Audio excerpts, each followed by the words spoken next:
17 dedim. 17 deng. 17. Eldinde yine 3.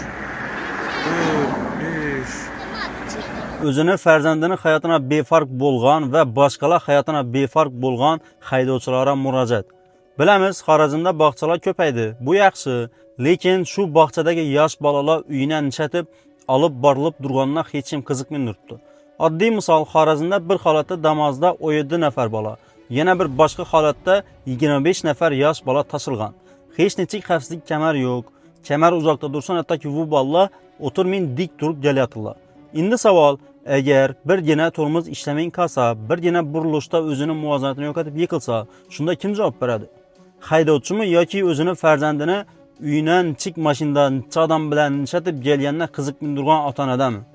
Biza bolalarimizni shu haydovchiga yoki shu bog'chaga ishonib topshirib turibmiz, lekin ishonchni challa oqlab turganini nima uchun tekshirmay turibmiz? Yana bir muammo tan olish kerak. Bugun jamoat transporti bilan bog'liq muammolar, ya'ni qoidabuzarliklar ham ko'paydi. Avtobuslar qizilda o'tib boshladi, gazellar haddan ko'p odam mindirib turibdi. Xulos, muammolar ko'p. Lekin bu muammolar yechimi aslida yo'lovchilarning o'zlarining qo'lida. Ya'ni avtobus ichidagi yo'lovchilar nima uchun qizilda o'tayotgan avtobus haydovchisini qizilda o'tma deb aytmay turibdi.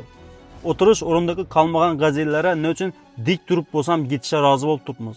Nima uchun shu gazelda o'tirgan odamlar haydovchiga ortiqcha odam mindirma deb talab qo'yib bilmay turibdilar? Axir aynan mana shu haydovchilar yo'lovchi tashish qoidalarini buzib turibdi-ku. Nima uchun bizning yo'lovchilarimiz mana shu narsani talab qilib bilmay turibdilar? Yana bir dolzarb muammo, eldimiz 25-may.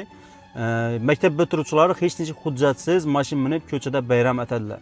Keyin esa aynan shu kuni avtohalokat yoki o'lim bo'ladigan bu bayram fojia aylanadi.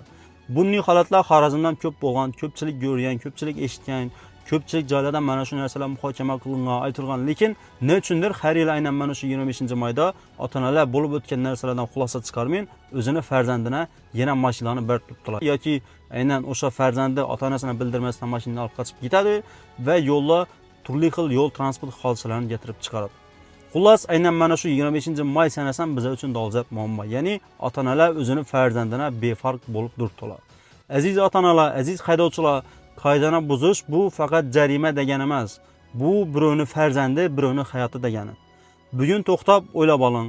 Siz qoidani emas, insonni e'tiborsiz qoldirib turibsiz. Farzandingizni himoya eting va boshqalarning farzandini ham. Ushbu videoni hammaga ulashing. Balki bir hayotni saqlab qolarmiz. Balki aynan mana shu videoni yuborgan insoningizning hayotini saqlab qolarmiz.